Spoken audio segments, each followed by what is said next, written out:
Hi, everybody. Well, welcome to this is week 3 of Trek Reluctantly, our Star Trek slash Firefly watch along show, and I'm here with Dana, of course. Hi, Dana. How are you?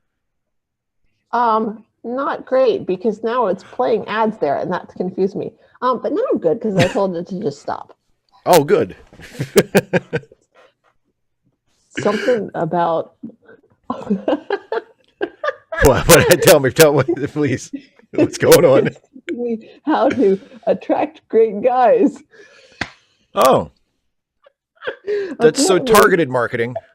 yeah. Apparently, Targeted it marketing. seems that I'm doing the live stream with you. It's like, oh God, she needs Oh help. boy, that's insulting. See, that's It I don't know is. if I It care. is. I don't know if I care for that at all.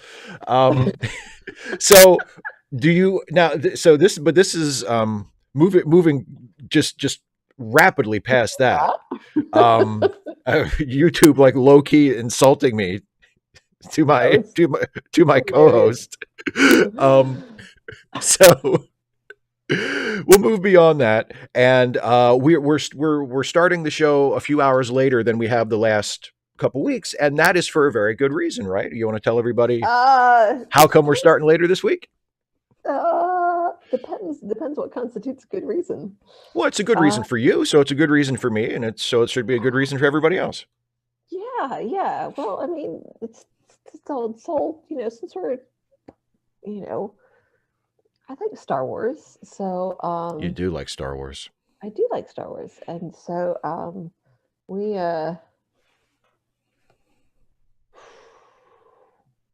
I'm not at home. No, you are somewhere else. Yeah, I'm somewhere else. So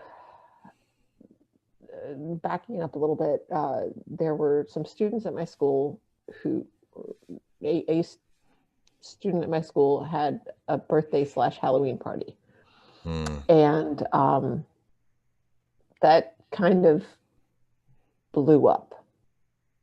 And so Yeah. our school closed because we kept, more and more people had been exposed, and we were getting more and more positive cases. So our school closed somewhat abruptly. Yeah. Um, we were open the week after Halloween, and then that Thursday evening, I think we sort of knew it was coming, and it was announced that we were going to be closed the week before Thanksgiving and Thanksgiving break to hopefully give cases a chance to go back down. The week before the week right after Halloween, we actually went to a hybrid schedule, which was really a challenge, which we're going to be going back to after Thanksgiving. So we'll see how Yay. that goes. So anyway, so we have this unexpected downtime. At this point, it's not coming out of our salary because they're just going to add those days to the end of the school year. If, you know, Yeah. society as we know it still exists by then, that may be how it goes. Fingers crossed. No, not even. I'm just not, No, just no not even thank thinking you. about it. Nope. Time will continue to, oh gosh, yeah. Yeah. Oh. So we decided to be really responsible, and given this potential pay cut, that plus the pay cut that we already have because we're furloughed for 10 days, just throughout the calendar, and we went to Disney World. So that's where I So am yeah, now. you I'm, are I'm you at are you are Campbell streaming your part Kingdom. of this live from Disney World. Yeah. So yeah, we went to Hollywood Studios today, and I got to go to Star Wars Land, aka Galaxy's Edge, Star Wars for Land. Why didn't they call it Star Wars Land? because That's a they much wanted, better name. yeah. So Mm. I went there, and we got to go. We got to go on any of the rides that we hadn't ridden yet. We didn't ride every ride at the park, but so but we wore masks the entire time except while we had lunch, which was something of an adventure in and of itself. But we wore our masks the whole time, and we were careful to not just in the queues. They're really good about doing the social distancing, and of course, all the employers are also wearing masks, and many of them also have face shields. And as you're coming in, they do a temperature check and things like that. Yeah. Um, Danny, no, we just went to Hollywood Studios. Like we literally got here yesterday evening and just went to. So today was our first day. So we'll see. I hope it doesn't blow up in our faces, but on the other hand, if it does, at least I got to pilot the Millennium Falcon. So there's that. I can, I can. My life is fulfilled. You can check that off the bucket list. Ear mixing? No, I have not. I have never seen the animated shows. And I don't care. Yeah, there's a lot. Some of the rides are closed. The major ones, the queue has been stretched essentially so that their lines say wait here, wait here, wait here, wait here, and it's all spaced way out. When you get on rides, like some of the seats will be blocked off. If there's a show, there's going to be sections blocked off. You can only sit. They have it very socially distanced, so you're doing. They are doing the best that they can. So I felt that, and a lot of it comes down to it's nothing is completely safe. It's about managing risk, not getting rid of it. So, yeah. So random geek. Which day is Life Day? Is that today? I didn't know. Today was the anniversary of the holiday special. So if that's what we're saying is Life Day, then it was today. Yeah. Oh no! Life Day is like the Christmas thing, isn't it? It's like at least when I was playing. I have a fanfic that I haven't written about that from Star Wars: The Old Republic, the MMO. Yeah, the Wookiee that you get. I have a story about Life Day with him because it's I think it's a Wookiee celebration. Yeah. Hey everybody. So yeah, it almost wasn't a good time right around. I mean, there's a lot that you have to do with the app, and it wasn't working right on our phones. Yeah. And I went up to a cast member, and we were trying to get it figured out, and I sort of maybe a little, not a lot, but a little bit broke down crying because I just couldn't get anything to work. And they didn't, fix it on our phones, but they said, "Here's what you need to do: just tell everybody that you have an iPhone 6," and they'll be like, "Oh, okay." Then they'll help you. We know. We understand. You got an old phone. So, but I'm just like an iPhone 6. Guys, that was a step up for me. I was using an iPhone 4. Okay. I was using an iPhone 4 and I couldn't just on Wi-Fi. And I couldn't do anything but play Bejeweled and the old games. And it's okay, this is fun. What? And I take my little notes on it, and it can't make calls because to join to a plan, you have to have a phone that can actually use the data plan, and it can't because it's too old. So we finally actually got phones that could make calls. Which is a nice feature for a phone to have. It really is. A little old-fashioned, but it's nice to have. Congratulations there, Alter Trekkie. I would, there's just not enough time in the day to do all the interesting things. And congratulations for on 474. Man. It's a lot of pages. Awesome. So, yeah, I did a lot today. But now I am back here, and I'm so glad we talked about, what we're going to do, or the way to, punt it back a week or this. It's like, I want to find out what happens next. No, well, I'm glad we're doing it. I'm glad you're up for it. So yeah, we're going to pivot from Star Wars, which you have been immersed in, Trek, to the other one. And there's still going to be starships, and there's space. That's there, I promise you, there will be tons of them. Tons of space. Tons of space, tons of starships in, I don't know how you measure, volumetric tons of space. Yes, 255 AD, we're going to get started. Okay. Wine. God. Yes. Okay. So we will be watching. I can do the recap. Okay.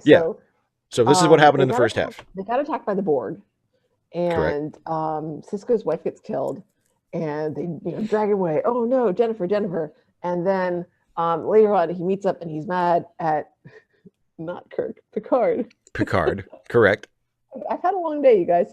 Um, You're doing so he great. gets mad at Picard because Picard was bored, but now he's not, so it's okay. So he goes to be on the big star, The not space ship, station. space station. Thank you. So he goes on the space station, and then they're looking for the Cardassians and the nope, not the Balmorans on The Star Series. starts with a B. Bajorans. Yeah. Bajorans. There you go. Okay. So they've been fighting, and the Bajorans have finally won their independence from the Cardassians. Yeah, they were occupied and the Cardassians left. Yeah. Okay, so they got Yeah. rid of them, and but now they're struggling, and the Cardassians are like, "We will help you." The Bajorans are like, "Get lost. You can trust us. Can't trust this. There you go. Yeah. And so yeah, we met like the bad guy who's like posturing in a really great way. I'm really enjoying his character. He's kind of cool. And then like Cisco is like this, the chosen one, the prophesied one, and he has to find the things, or they found a bunch of the things, and the Cardassians have most of them, right? Right. Yes, the orbs. Yes. Okay. And so now they're going to go and trying to find more of them. Right. And that's what I remember. Yeah, they're going. Yeah, as we left off last time, they are flying to a region of space where most of the orbs were discovered to see if they can figure out what. Because odds are good that they can discover more there. Yeah, or maybe they'll discover something else there. So, yeah. Oh, Siamak winning my heart Siamak, and yours by quoting Hamilton. Okay, so we're going to pick up Deep Space Nine, Episode 1, wait. Emissary. Him? The source of the tears was that I could not ride Rise of the Resistance. That was the source of the tears today. But I think he's talking about something else. Okay, so yeah, yes. Where are we at? We will be picking him out. Dana and I are watching it on Netflix. So the best way to reckon the time on Netflix is by the time remaining. So we will be picking up at 42:42 remaining. For those of you who are watching it through some other service, if it's more difficult to do the time code like that, we're basically about halfway through. We are paused during the fade 48:15, 48:30 maybe. Yeah, it's a little more than halfway through because of the way the episode is divided, and it's the fade out after when Odo beams aboard the Cardassian ship to disable their sensors, and then beams back, and O'Brien has to kick the console to get him to beam back, and then Dax and Cisco are on the runabout, and they're flying away from the station, and it fades to black for the commercial. That's where we are. Yeah, and Corey in the chat says mine's down so that Steve doesn't get nuked by having like the volume come through on mine, because we found that out. But I tell you what, I'll just try to shout. Okay, I'll project. And I'm not really sure. I know people are saying your mic is low. It sounds fine to me because I'm hearing you. I'm hearing you just fine. So I don't know. And on my end, I can't turn you up anymore. On my end, like you're already turned up all the way as far as what's going out. So, all right. Well, we'll do what we can. All right. Okay. Is everybody ready? Dana, you ready? I am so ready. I got my finger on right here. Are you ready to go back to Deep Space Nine? That's my Bill Paxton from Titanic. Okay. Are you ready to go back to Star Trek? Okay. He's dead. Everybody ready?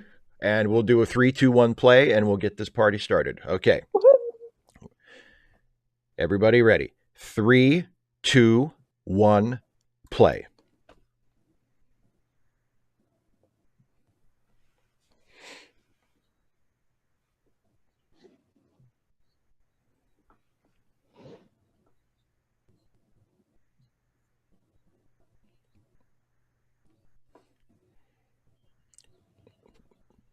You start on play, Danny, but it's too late now.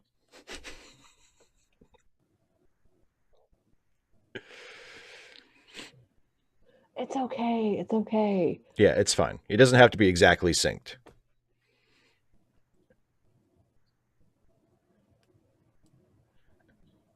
Oh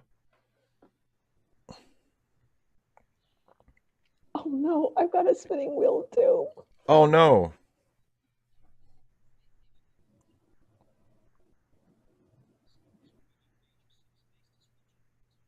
Was your gasp at the wormhole? Yes. Okay, because I You need to catch up. we should have a smoother ride this time. And things are beeping. Did you reduce impulse power?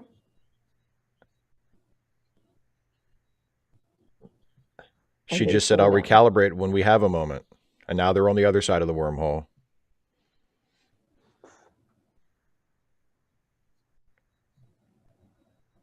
Well, I'm behind you, I think. They're Okay. disengaging the engines. Okay. That's I'm okay. at, It'll be yeah. cool. Okay. I'm just about 41 minutes remaining. So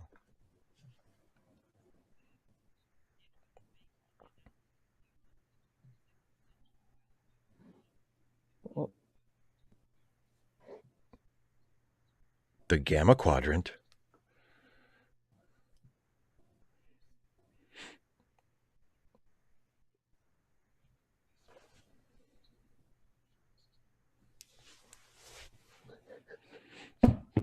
He just walks out there. You don't know if it's safe? Is there air? Oh yeah, you're ahead. You're further ahead. Seems okay to me. Yeah, I think I Yeah. jumped because it had stopped. So yeah, I'm a little bit ahead. I'm sorry. That's That's a, okay. that's okay. Y'all know it better than I do. So and now all of a sudden it's pretty out. Yeah, oh yeah, you're way far ahead. Yeah. Oh well, god damn it. That's okay. It's I'm okay. sorry. I'm sorry. It's not your Stupid fault you had a wormhole. spinning wheel of death.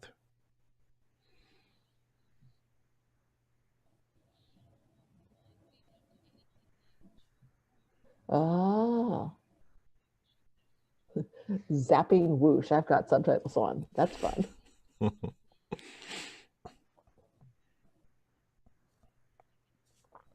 It's right there. Touch the spindle. Touch it, I say.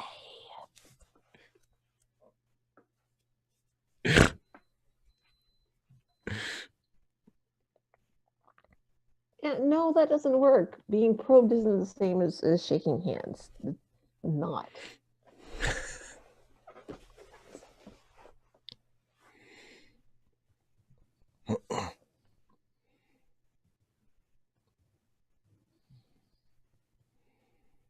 Oh, her hair's messed up.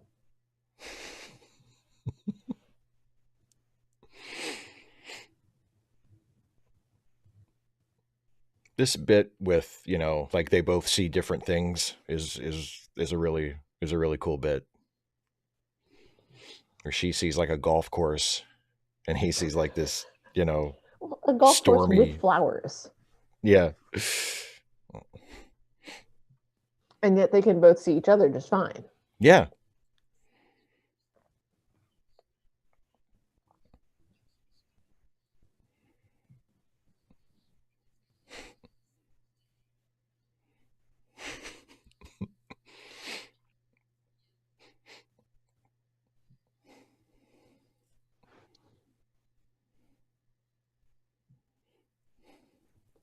Oh, thanks a lot, Tristan.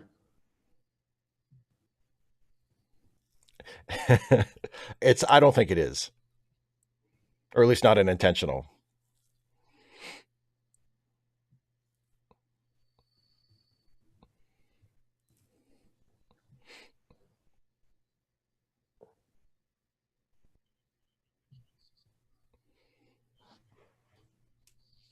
Big whoop.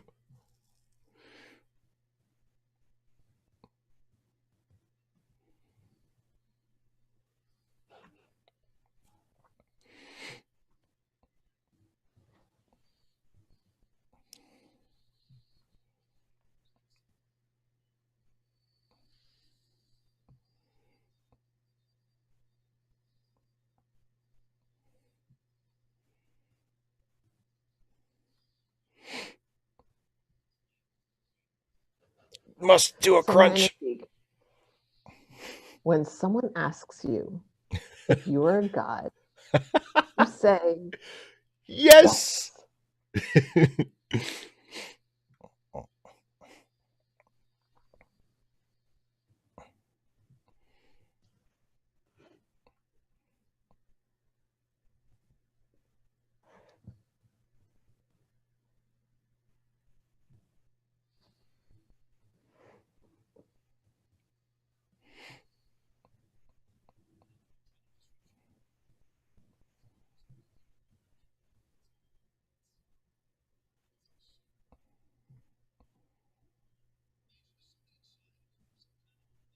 Some of it anyway.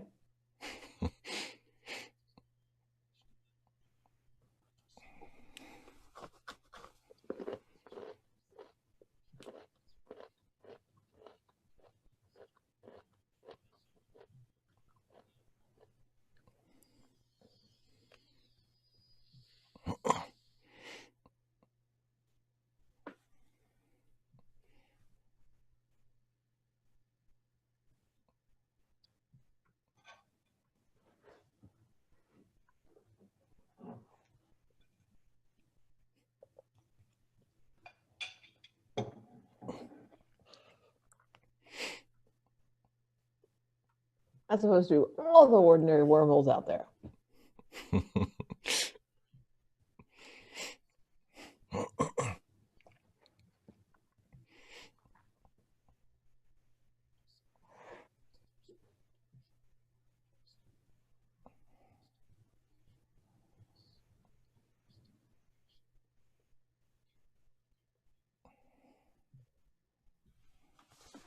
Just another broke nerd. That's really an interesting observation. Yeah, that is an interesting observation.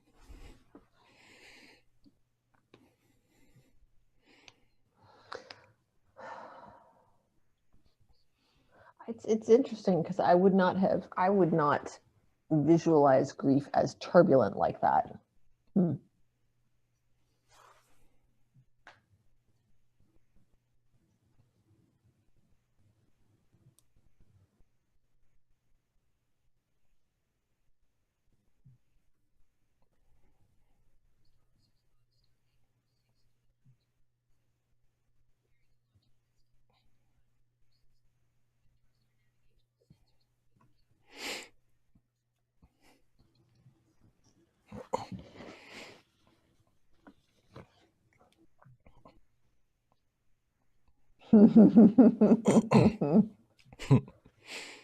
Caitlin, yeah, I love that look that he gets too when the prophets are like, "What's time?" And he's sort of like, "Oh, I don't."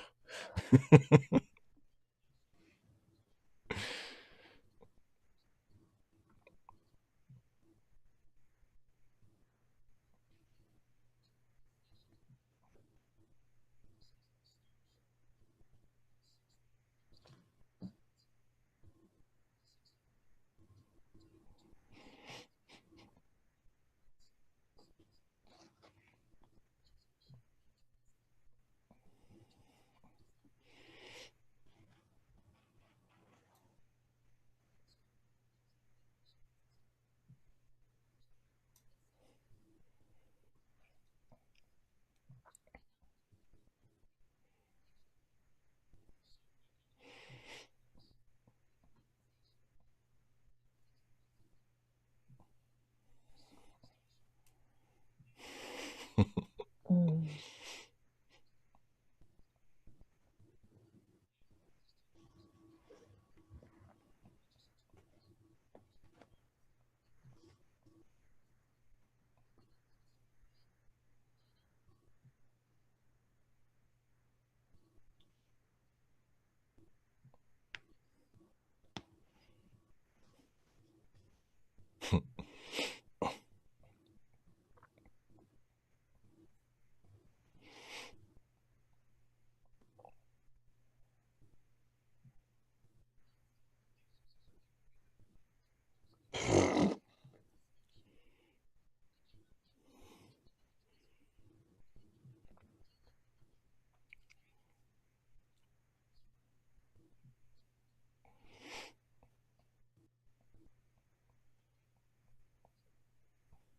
Yeah, Basher was like, I'm gonna be a hero.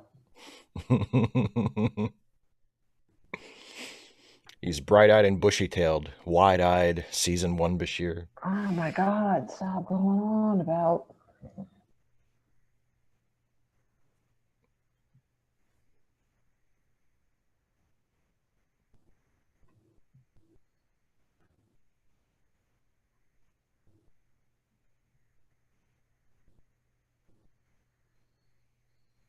Okay, 3, 2, 1, pause.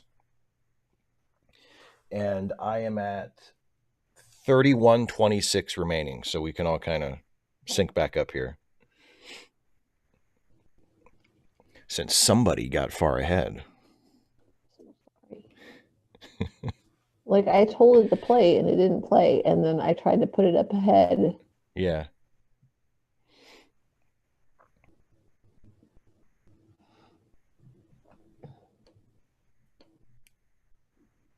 Okay, so I'm paused there. Okay. So we were talking. People in the chat were talking about it, and you had already mentioned the at CMOC. We're watching on Netflix, so we're paused at 31:26 remaining. And yeah, opinion no one cares about says 59:31 from the other end. So I'll take that as I assume that's an accurate read. But so yeah, their experience in the wormhole where Dax sees the sort of sunny bucolic setting and Cisco sees the bleak kind Ooh, of bucolic. standing. You like that? Fancy word. Yeah, and Cisco sees them like standing on the edge of a cliff with like a storm raging everywhere. Like yeah, you said you wouldn't visualize grief that way because the suggestion was that Hmm. Cisco sees And it that way somebody because pointed of out. his mindset. Yeah, I think I skipped past some of that because I sort of scrolled through where they were in the wormhole and they were Mm, going through, and then there was beeping and they were slowing down and then they landed yeah. and then they went out, and that's why I was like they just went out. Well, Dax did say she read atmosphere, Okay, I so missed that. yeah, she Okay, detected atmosphere. so none of this Galaxy Quest, is there air? You don't know. You don't know. They checked. Good for them. I mean, there should be like a safety lock on the shuttlecraft. It's like, no, you can't go out there. There's no air out there. What are you doing? Stupid heads. Um, so yeah, somebody pointed out, it's his inner turmoil. I'm like, okay, he's turmoiled, I guess. He's turmoiled. Um, but is he though? Is he? What's It's like? I can understand grieving, but I'm not entirely sure what he's turmoiled about. well, remember that in the portion we watched before, he did in that scene with Captain Picard, he does say that he is thinking about leaving Starfleet. Mm-hmm. So he's not, I don't think he's happy with the assignment. I don't think he's happy to be at Deep Space Nine, even though he's, I mean, he's trying to do his job, but he's also contemplating walking away. So I think we're given indications that he's not in the best headspace necessarily, but he's not like presenting that for the most part. Like when he interacts with Yeah. other characters, he seems okay.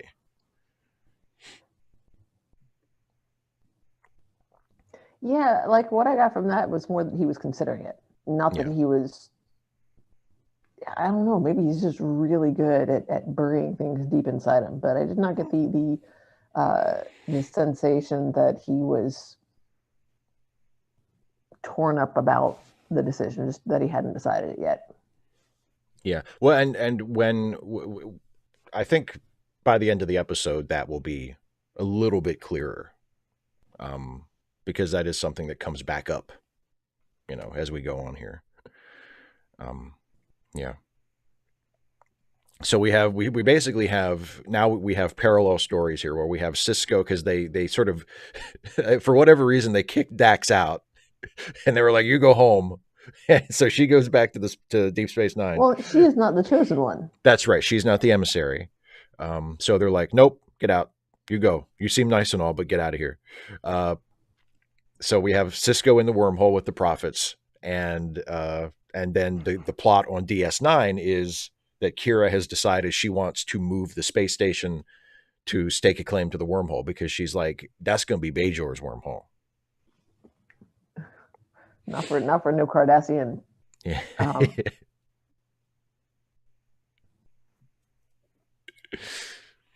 Jerks. I can say that. Find the PG word. Can't say that one. Can't say that one. Can't say that one. Could probably say that one, but let's, not only am I on here forever, I'm also at Disney, Yeah, which you're not allowed. I think it's illegal to swear at Disney World. Mm-hmm. And now that they have Star Wars stuff, like the stormtroopers will kick down your door, like literal Star Wars stormtroopers will kick down your door and drag you away. Absolutely, but they won't swear at you while they do it. They will. Oh, of course not. No, it's PG. The Cardassians are aggressive and adversarial. The fascists? Are we talking about the Cardassians and the stormtroopers, or both? The Cardassians are definitely, you don't really get a sense of them yet as being, but the Cardassians are definitely fascist. Yeah. Yeah. Yeah. And then also there's the prophets in the wormhole are, we're starting to get a sense of how they are different from other types of aliens, because they claim not to experience time, or at least not to experience linear time. 255 AD says, when they said what is time, and he goes, huh? and Dana, you'll love how he eventually explains time to them. You're really gonna love it. I predict. Gonna love it. I predict. Well, I'm being sarcastic. I'm being so super sarcastic. Oh no! Is it a bad analogy? I don't think it's a bad analogy, but you might. Yeah, but I'll put you. You might think it's a good or a bad analogy, but the quality of the analogy will probably not be the reason that you roll your eyes at it. I'll just put it that way. Oh no! Your opinion of the analogy will be irrelevant to your reaction to it. Robert Mills, part of the reason that Disneyland, everything is closer together, so they're able to spread out more in Disney World. So. Yeah, because Walt just basically circled Central Florida and said, "I'll have that." But he was really sneaky about it. Back in the days when it was like, gators and tree roots. When there was, exactly. So, all right. And by the way, thank you for the super chat, John. And I'm sorry to hear about your laptop issues.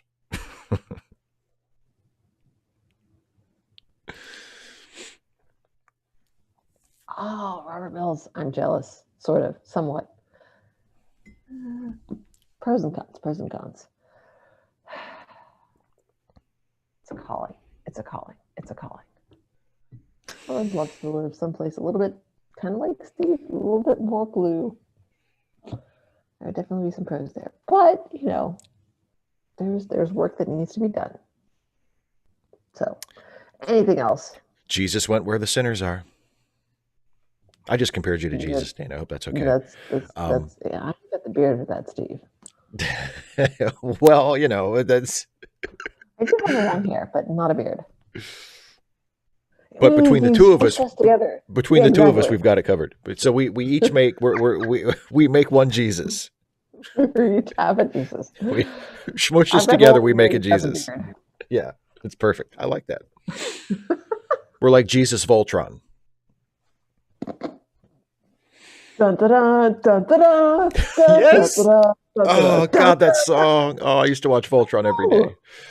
I loved Voltron. Great theme song. Yeah. All right. Well, if nothing else, then okay. Yeah, we're talking about Voltron, so I think we've covered. We've moved on to Voltron discussion, so I think it's time to start back on the episode. And also Jesus math, which Jesus. Maybe the best thing that I've heard, other than yes, you can ride the ride. Jesus, Definitely. math. Oh, well, yeah, I bet it was. No, chicks say apparently it does not. Apparently it just takes two of It us. takes two people. It takes two people to make one One with long Jesus, hair, one with a beard. Then you're one with a good. beard. And apparently that's it. Like political beliefs, religious beliefs, supernatural abilities, none of that is relevant. You just need a beard and long hair and one of each, one person with each thing, and you smush them together, and there you go. I don't know. We're treading on thin water here. Thin Because one. Yeah. Oh my God, I love that. Oh, which of that was course beautiful. Jesus did. That was beautiful. That was the perfect joke. Okay, everybody, we're gonna get back into the episode. Everybody, get ready. And yes, when I do 3, 2, 1 play, you hit play when I say play. It's like 3, 2, 1 mark, and you hit on mark. Blah So blah blah. okay, sorry. Guys, whatever you want. Listen to him only if you want to. You hit This on is mark. not Josh's channel. You hit. You make your own choices, folks. You make your own choices. But remember, own your choices and realize that your choices have consequences. Everybody got that?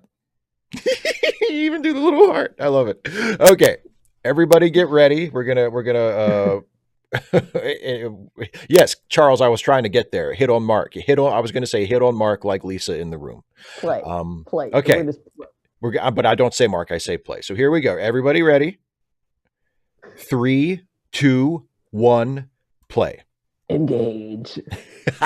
That's what it should be. And there he is.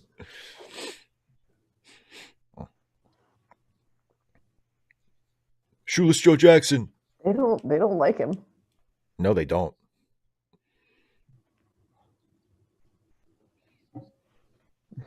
Pass the buck, Cisco. Oh, so it's our fault. No, it's their fault.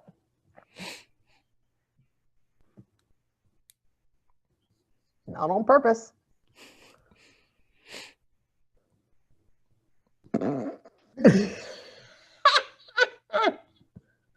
My species respects life above all else. Usually. I mean, sometimes. Every once in a while.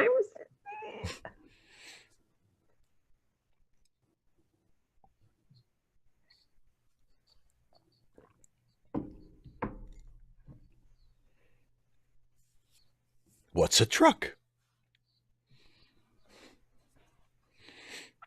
Oh boy. Hey, genius. They've already asked you what is time. What are you bringing up memory for? Oh, were you not paying attention? He wasn't paying attention. It's like there's a that, well, maybe it's for the viewers because like there was an ad break in there. It's like in case you guys forgot. It's like there's an episode of TNG where Data is trying to get Geordi to explain emotions to him, and Geordi can't do it without referring to other emotions. And Data's like, "Can you explain it without referring to other emotions, please?" It's one of the reasons I don't like having students look words up in the dictionary is because so often when they're looking up a challenging word, there's like it's like another form of the words, like to be adversarial is to treat someone as an adversary. That does not help. That doesn't help, like at all. It's like the opposite of helping. He looks so stoned.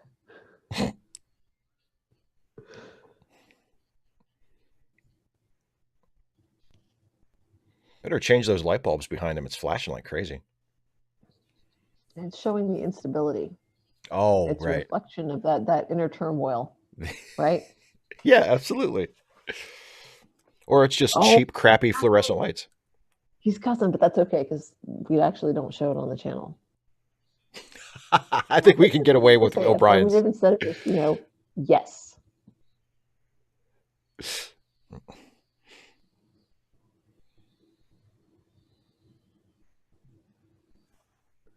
Caitlin wants to know if you're stoned. I have never been stoned. No, I'm not stoned. What, do I seem stoned? I don't know. Ask Caitlin. Caitlin, what's up? Do I seem stoned?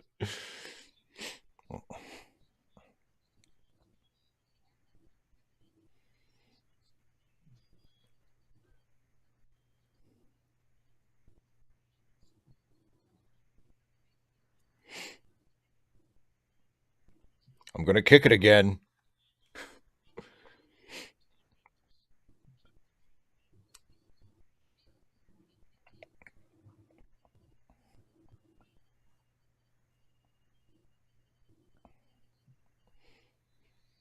Just No, Caitlin, now? she wasn't talking about me.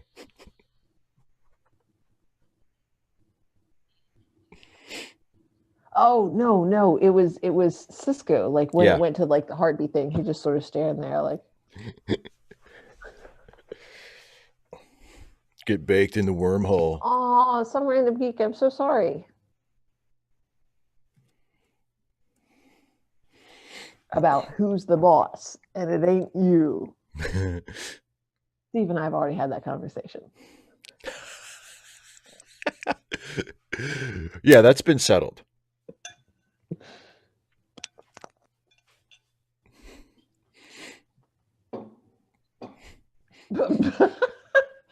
They've got to listen to reason. No, honey child. See, there you go.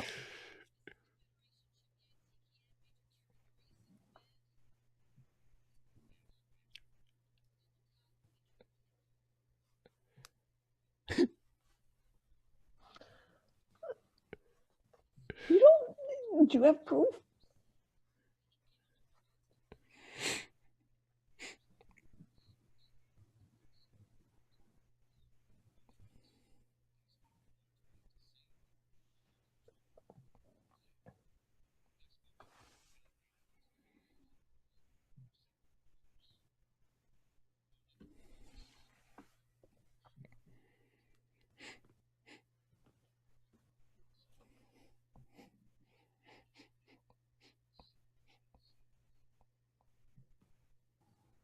Well,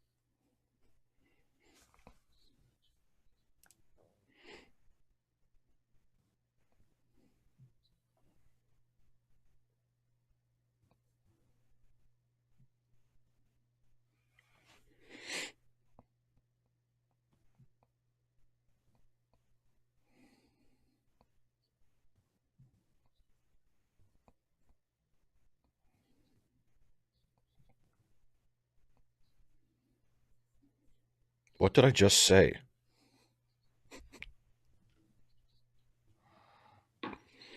No,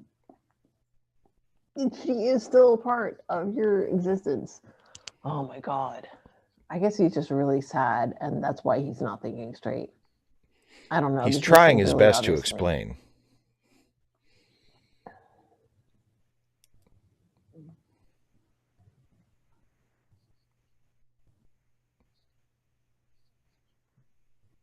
No, you dumbass. It's your experience.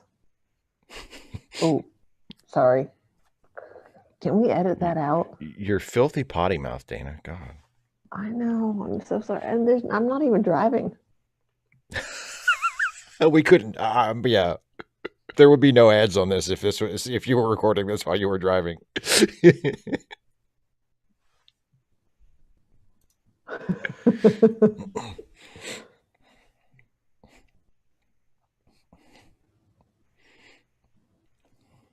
I mean, it's not that hard to explain cause and consequence. Well, but what if you have? What if you exist on a plane where there is no cause and effect?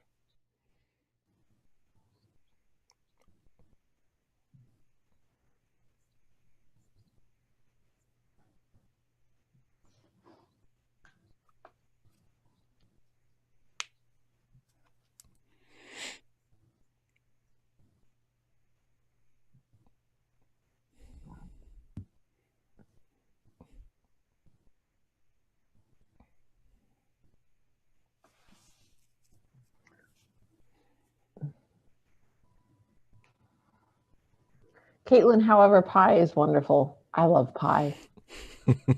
I really like pie.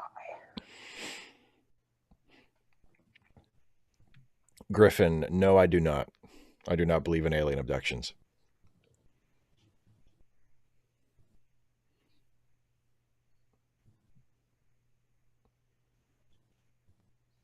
Sometimes.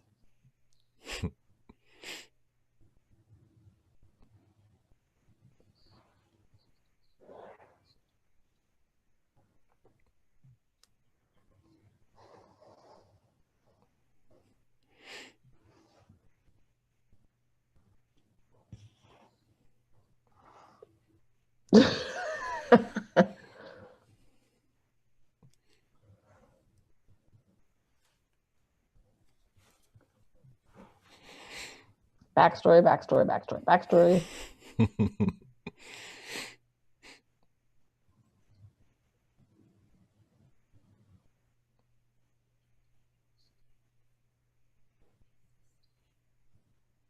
Well, don't get mad about it.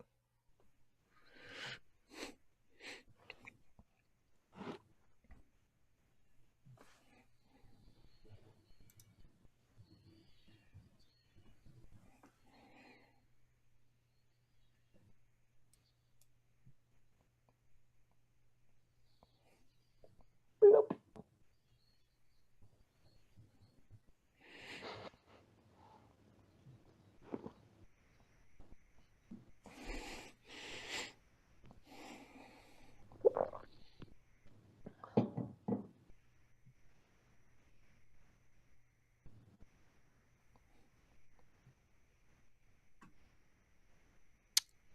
Uh-oh. 3, 2, 1, pause. I'm paused at 21:34 remaining on Netflix. So we haven't gotten to the we haven't gotten to the analogy yet. I think that's coming up in this next segment, if I recall correctly. But yeah, and also the bit about you exist here Yeah. is gonna come back because Riff 5 FK1 in the chat says the "you exist here" line does make me tear up. Um, I think the line that's coming up a little bit later is even worse slash better, but it's related to that. So anyway, so yeah, any particular thoughts on that segment we just watched? Uh, yeah, I mean, he is stuck there. I mean, Right. when something in major, and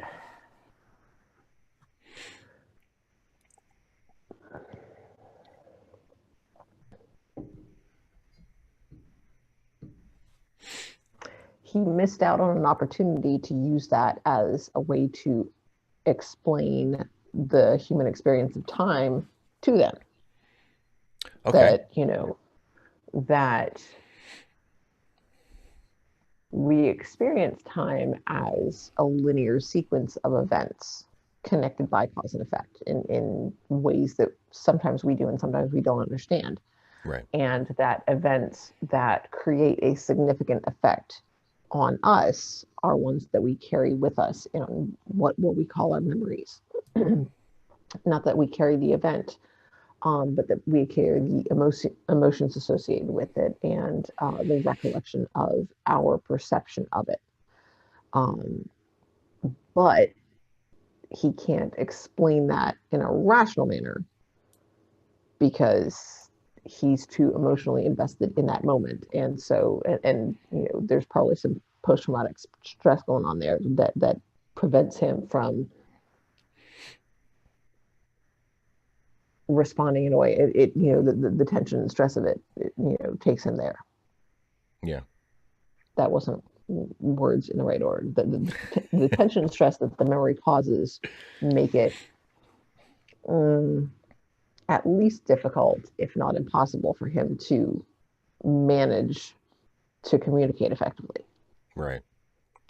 Do you find it interesting that, and granted, you haven't watched as much Star Trek as I have, or even as I had when this show actually started, but do you find it interesting that the creators of the series decided to introduce their lead protagonist in this way by making him not just um, a widower, but by making it clear that his grief is still such a dominant part of his life. Like I feel I've felt for a long time that that was a really just as like having him not like Picard was a risk, setting him up to be this kind of a character where he's carrying in a franchise like Star Trek that up to this point had been relatively just kind of an action adventure show with a social conscience.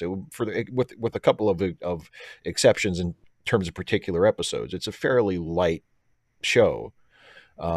And now we have this in the very first episode of this new show. It's like, oh, he's not just someone who has survived, the death of a partner, but it's still really, really messing him up.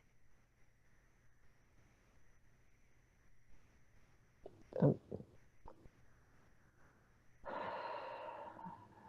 think you have to take. I mean, well, like we were talking about, you don't want to just do the same thing over and over again.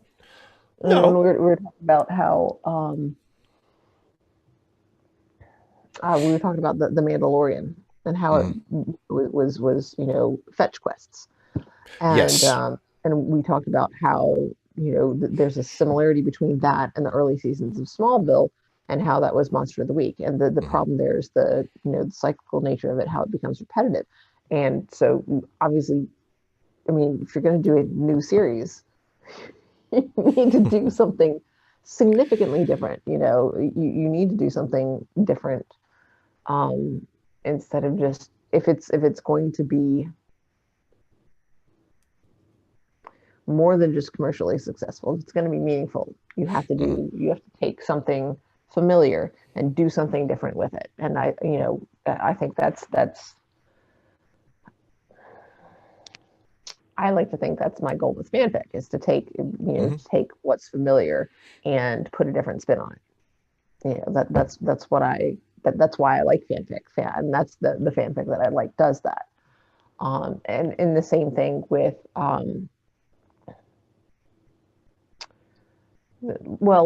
Enola Holmes does that, I think. Right. And I've been reading the series. The books are really good in a different way than the movie was. Just because they take something familiar and they do something different with it. And then reading the books afterwards, I can look at the movie and say, okay, that took what was in the books and it did something different. And there's some things that were changing it, but it's still good in its own right. So I mean, just creating something new is a risk. So I don't think it was Yeah. more of a risk than that. I think I would argue that it's actually less risky, Hmm. than just trying to like rehash the same thing that was already done before, because Yeah. then you're not, you're maybe not putting as much of yourself out there, so there's not that sense of risk. But the risk you're taking in that sense is that you'll wind up with something unoriginal and bland and Yeah. recycled at that. Just another broke nerd in the chat points out, says, I think Cisco's past helped ground the series more. But that reminded me, uh, the other, up to this point in the Star Trek franchise, the other lead protagonists, by which I mean Captain Kirk and Captain Picard, Right. essentially did not have pasts in the early run of their shows. Like, we're getting Cisco's backstory, or I mean, at least this Yeah. very important part of his backstory from the very beginning. So he is a man with a past immediately.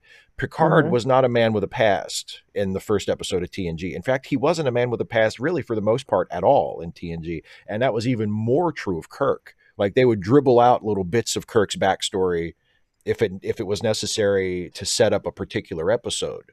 But I mean, we never heard anything about, Yeah, but I mean you know, that's all because of what they say here. I mean, it's not just his past; it is his present. This is who he is now, well, and that's yeah, why. but yeah, go ahead.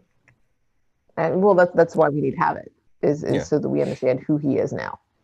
Well, but they didn't necessarily have to tell this story, I guess is my point. Like, they could have, I mean, even if they wanted to do something different in terms of his character or his temperament or his attitude, I they think they honestly, I think it's easier this way. If you just have him as he is, and you don't have the essentially the backstory, the flashback, early stuff, it becomes a lot harder to understand it. yeah. This reminds me a lot of my reaction when Monk first came out, Mhm. and um, by that point, he'd been. I think his wife had been dead for like 10 years, Right. and he's still wearing his wedding ring, and people are treating it like this is kind of this is a symptom of his of that he's something's not right with him, and I was just like, really, like, people, is it normal to get over like losing your spouse that you love deeply, like, in less than that? Like, I don't know, 10 years just didn't seem like a long time to me. It took me Right. like a few episodes in, I'm like, okay, I'm just gonna have to go with it. because it Just seemed gonna have like to accept that it. would Yeah. be kind of a big thing. I don't know. Um, I'm I don't know. Right. A big life change like that seems like it ought to take a while to adjust to. Well, and it's certainly not unreasonable. I mean, maybe some people could adjust to it a lot quicker, but it's not like outrageous to suggest that, Well, you know, apparently, like, I don't know. According to that TV show, it was something that was like very abnormal for, and then, get over it, oh, Monk. something. And then well, the other thing is, I'm not entirely sure how much further, like, how far it's been since that incident. Like, how many years it's been. Since Jennifer died? Yeah. Yeah, it's been a few years.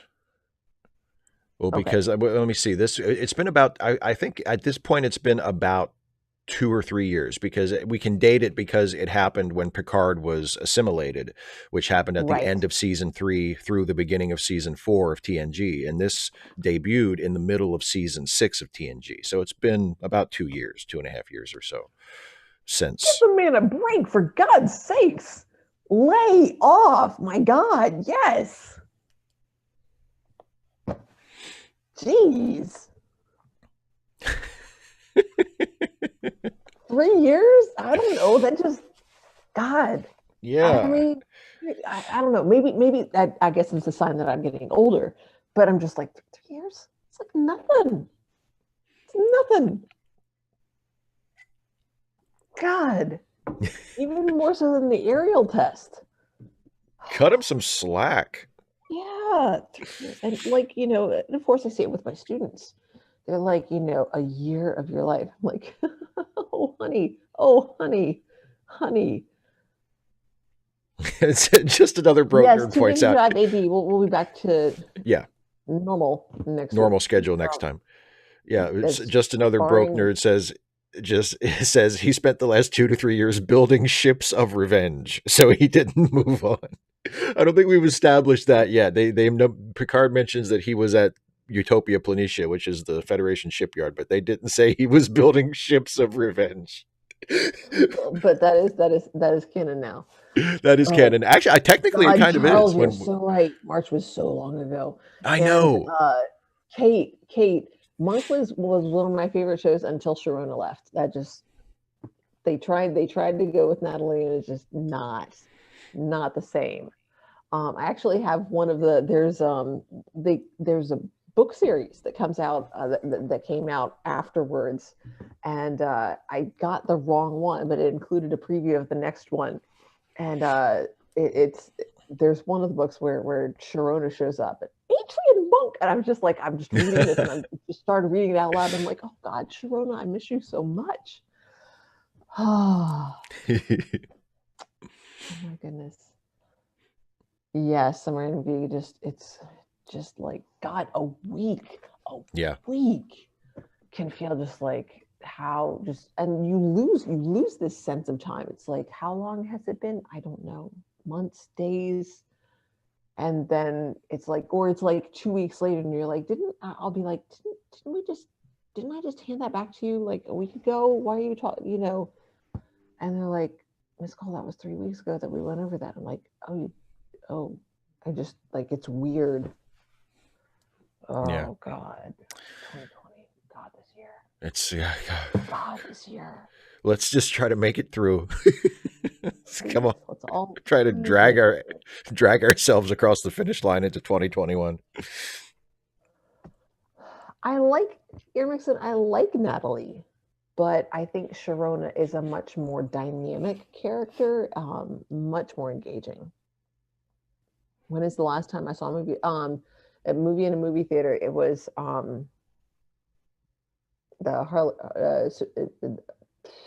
Harley Quinn movie, Birds of Prey. Birds of Prey. Yeah, Birds of Prey. Even though I'm just like it's not anything like Birds of Prey for me. It's nothing like the comic book version at all, is it? It's really not. It's so not. But it's the Harley Quinn movie. And then they promised Mulan, and I didn't get it, and I'm gonna die mad about that. That stuff, and I don't need stuff. Yeah. Oh, Oh, and by the way, speaking of that, or similar to that, did you see that they're releasing the new Wonder Woman on HBO Max next month? They were going to no. release it in theaters next year, but they decided to move it up. It's being released in theaters and also on HBO Max on Christmas. So, Oh God. Oh yeah. man. Oh, I don't know if I can go to a theater on Christmas, Well, but I want to see it in the theater. well, God. so do I, but I want to see it in the theater too, but I also don't want to catch COVID and die. So, Yeah, no.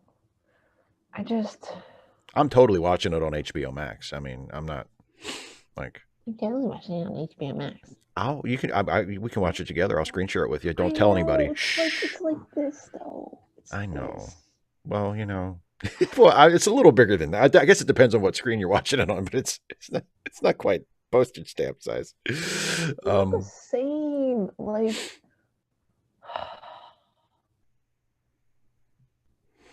gosh, I mean, like when you're seeing it with other people, like in person. What was Yeah, it? When we went when we went to not even, it was Star Tours. It was freaking Star Tours, which has been out for like years, and like we clapped at the end because it was right. great. And we were with It was fellow like a Star shared Wars. experience. Yeah, Yes, exactly. And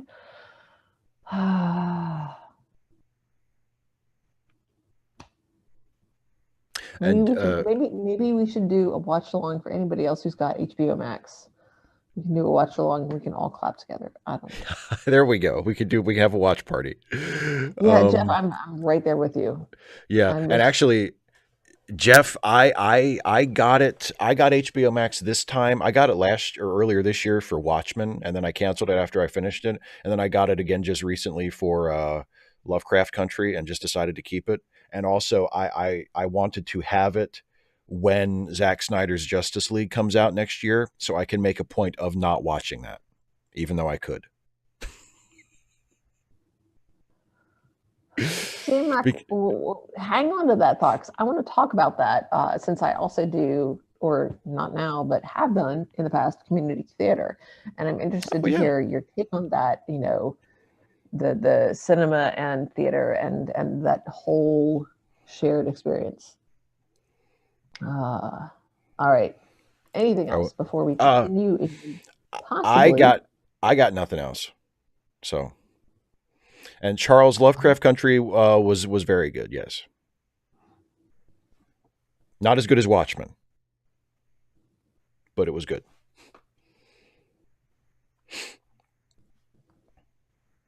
Oh, yeah, I'll Be Gone in the Dark. That's no Harry Garrison says HBO Max has I'll Be Gone. I want to watch that. I need to remind myself to watch that. I will also watch that and not watch the Snyder cut of Justice League. Um, Thank you, Corey. yes, thank you for the super chat, Corey.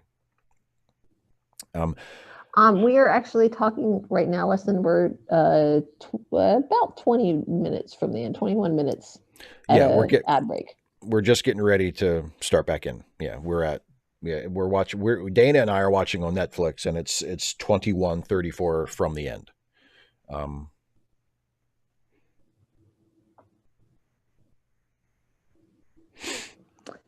See, Mac, I want to talk about why,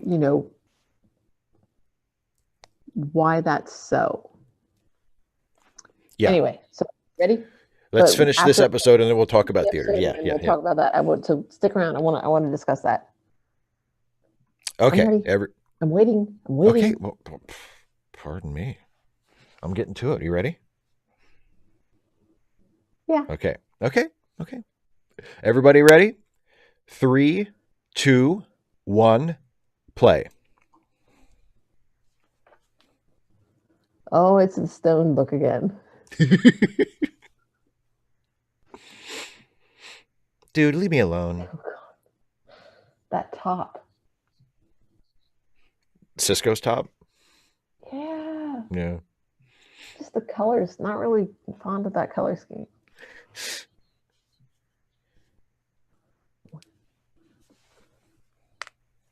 Uh-oh.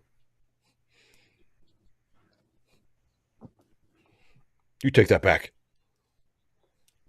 The linear nature of our experience of time makes us aware of choice and consequence.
Is this why? Is this the reason? This is the reason, Dana.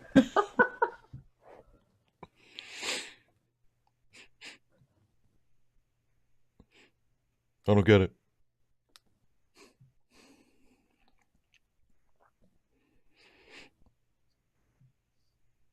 See, there you go. The rules aren't important. Baseball sucks. How dare you? Why do you have to hurt me? Why do you have to hurt me in public, Dana? Because you deserve it, Steve.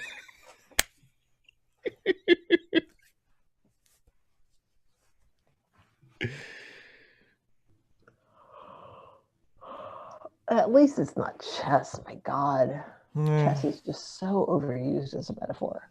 It's the smart people game. Thanks for the super chat, John. Yeah, it's true here though. John, a lot of live theaters are doing virtual performances. So that's, I mean, I was in 1984, which was supposed to, literally, we got closed down on the night of Final Dress. And then we were completely shut down for a couple months. And then we started meeting back up for distanced rehearsals. And then we did a live stream of the performances.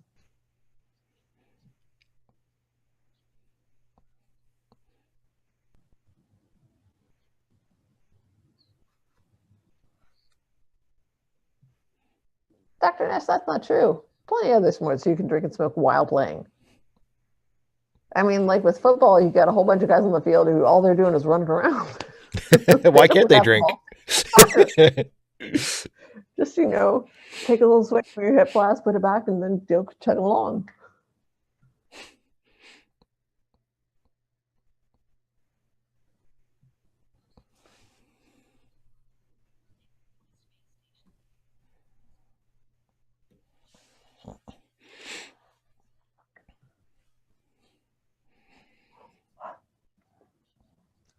No, they jerried the rendezvous.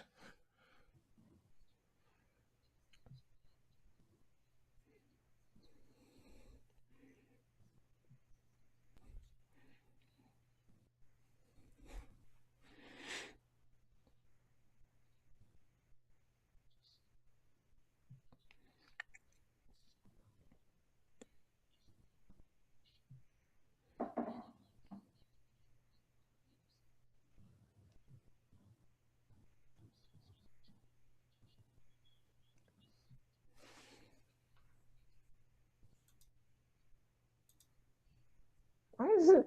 It is not our responsibility to know where your ship is. Why can't you keep track of your own damn army? Right. Like this whole conversation is like, why should we know? Why should I know where your keys are? Your ship is not my responsibility.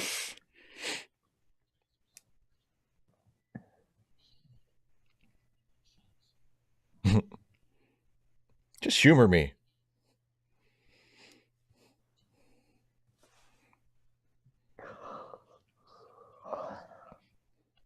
Loretta, about 16 minutes left.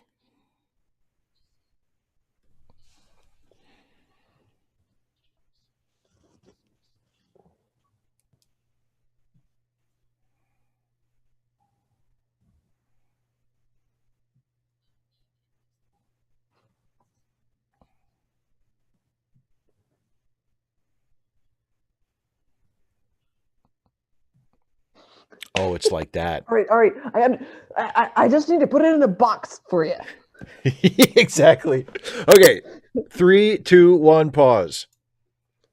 I'm really getting some Galaxy Quest vibes here. Yes, totally. And I paused at 15:24. So good. A little bit more reasonable than you have 3 seconds. Yeah. There's what was it in Star Trek 2 when Kirk tries to pull that on Khan and Khan gives him a minute. He says, "You have 60 seconds, Admiral." So. Yeah. But yeah. They know when you're You're stringing them along. Harry, it's not that hard to understand. You know, you hit the ball and then the guys go whoosh, whoosh, whoosh, whoosh, whoosh, whoosh, back and forth as much as they can. It's kind of like how we elect a president. It's just exactly the same.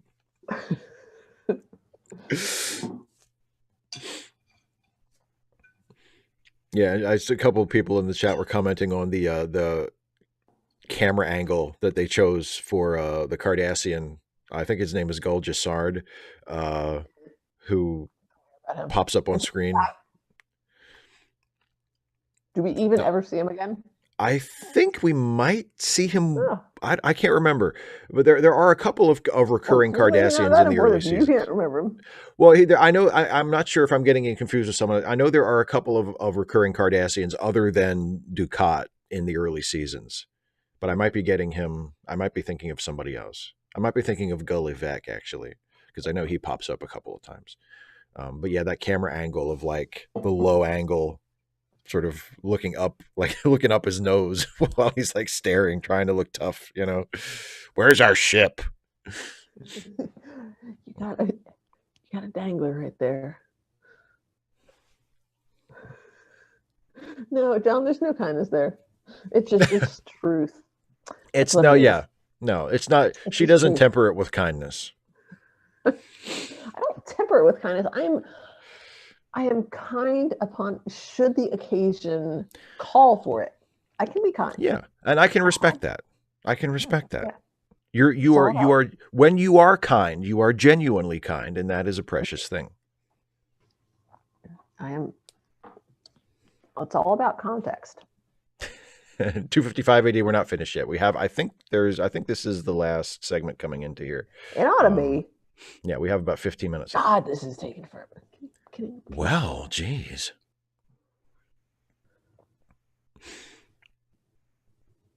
Yeah, some random peak with the court being smaller in basketball, I think it would be hard to drink and smoke during the game. So what you do is you foul somebody, you get yourself benched, and then you can drink and smoke. Yeah, exactly.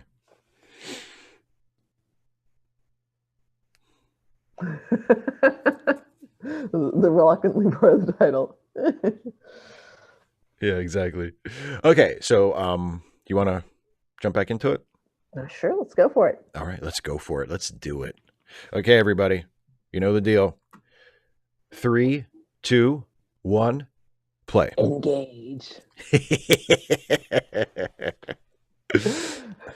Wait, I've even got the medallion. Oh, God, what a great inside joke that nobody else will get. Oh, I love it. I love it so much.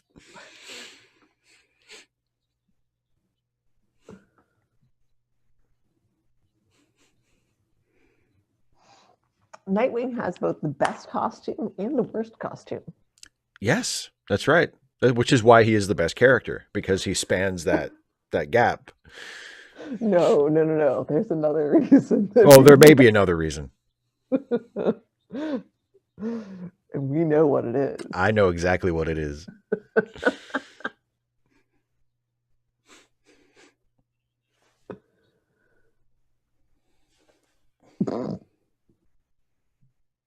Oh, I just thought it was just, because, oh, wait, no, that's not, again, Galaxy Quest. Never give up. Never surrender. Darn the Infinity Twins.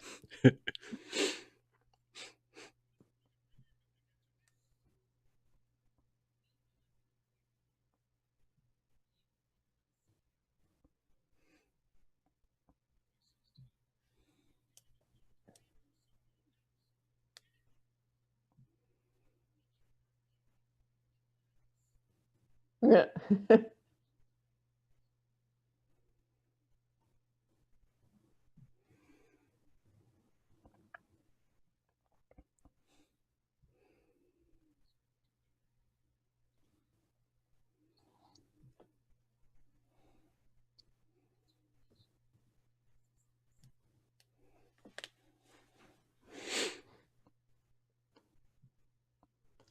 least as far as they know.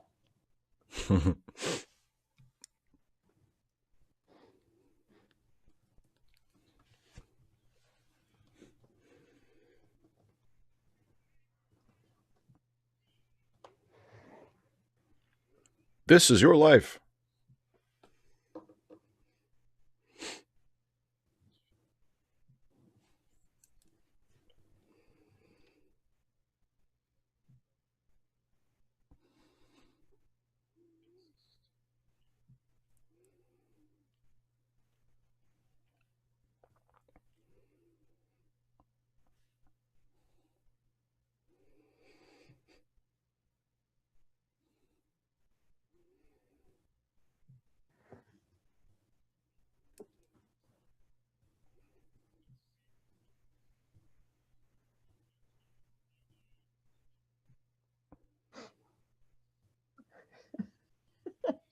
Good that she didn't have something dropped on her head. Or that she, there's fire raging all around them. Oh, yes.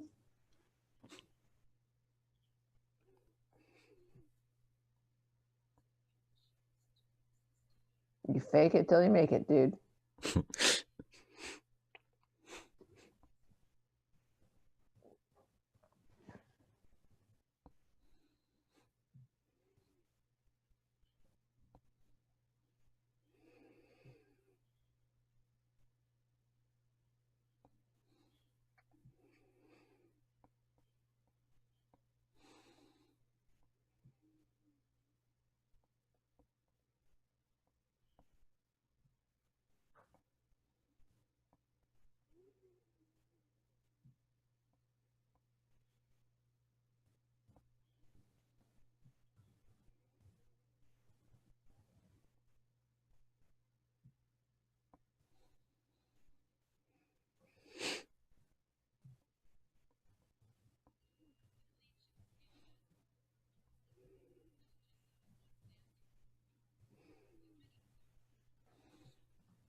Oh, Dylan, would you? Oh.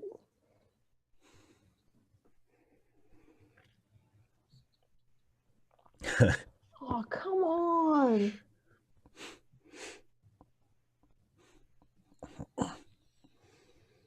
Oh, man. Can't you just actually freaking shoot him?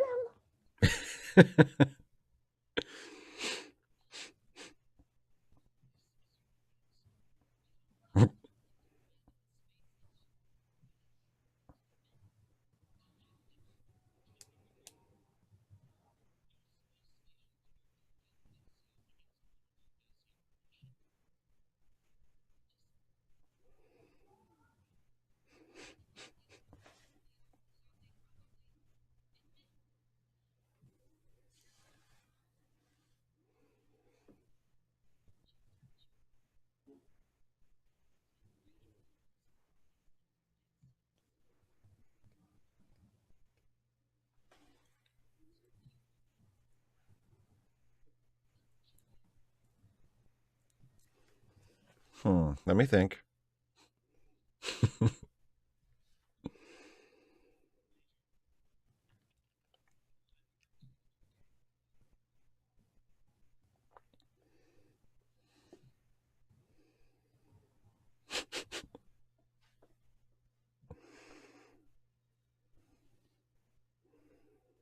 Yeah.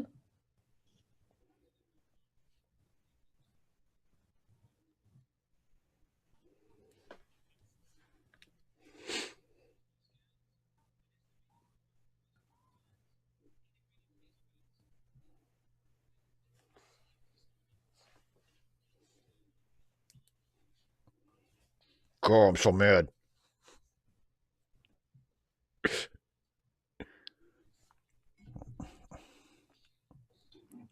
Oh, you dumb. You dumb. Yes, absolutely they have. Why would you think that this is the illusion and yet not that? That can't be the illusion. Because the plot demands it. Exactly.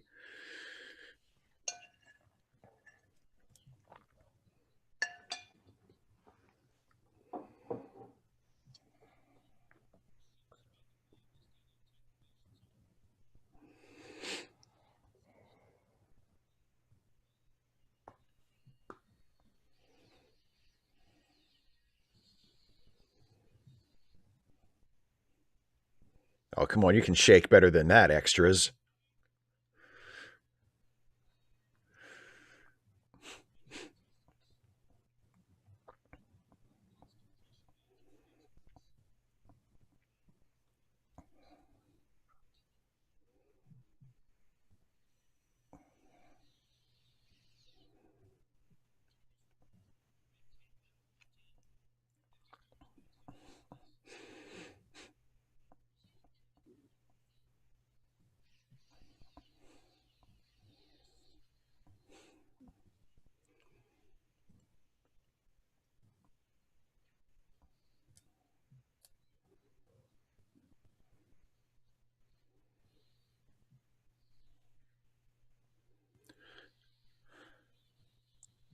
Oh man, they just cleaned it up too.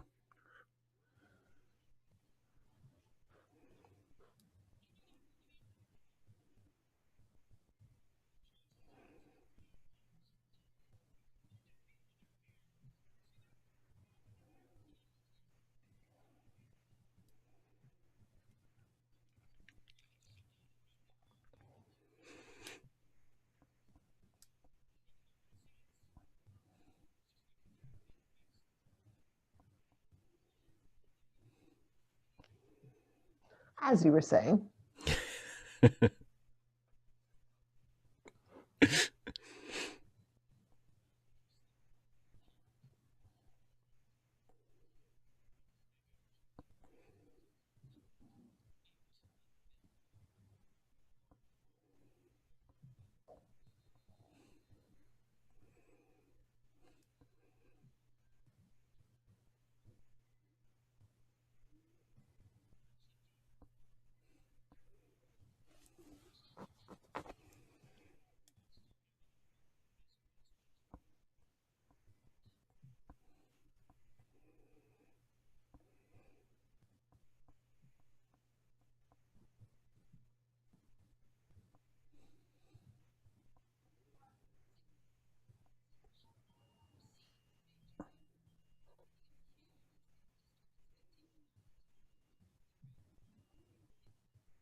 Deus Ex wormhole.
I told you to stay in our quarters.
Nice look from Hodo.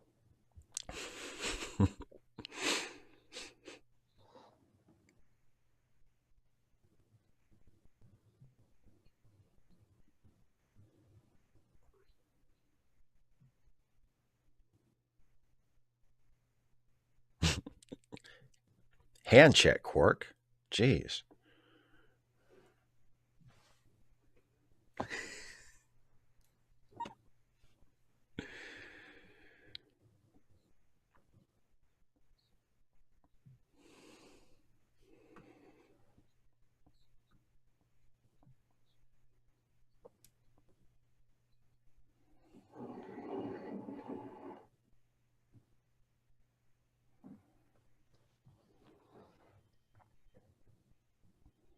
Nice pan there. Yeah.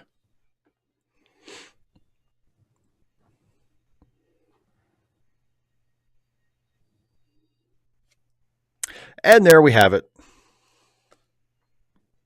No need to watch the closing credits unless you really want to. Nah.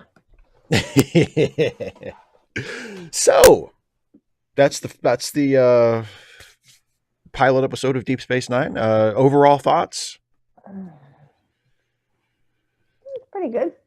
I'm willing to continue the series. Oh, I'm very happy to hear that. Although I will say, Kira was very restrained, and I was proud of her.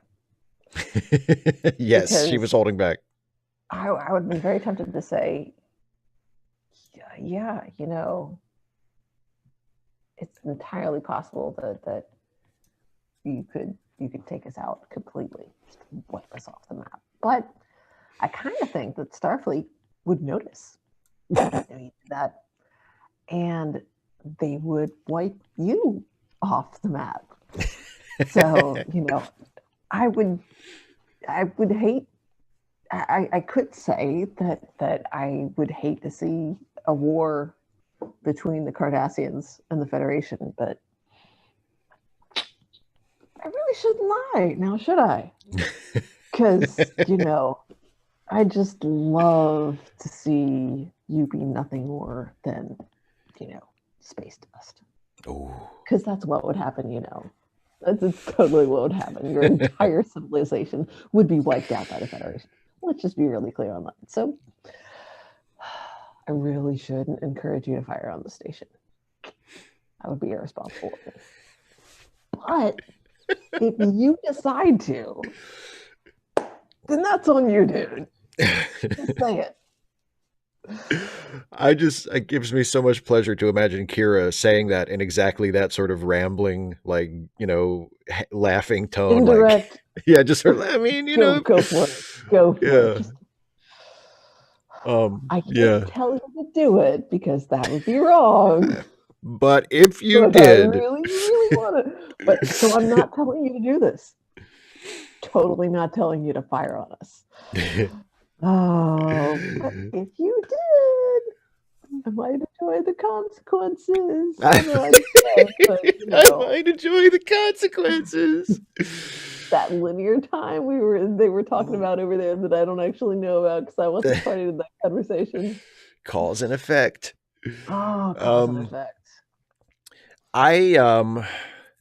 I find it interesting. We touched on this a little bit already, but we in the last segment that we watch, and by the way, I mentioned earlier the line, the really like impactful line that I was waiting for is when the Jennifer prophet in the wormhole says to Ben, "It is not linear," and he says, "No, it's not linear," as he's crying. That's the point that I think is like the really the line that the whole thing is building to.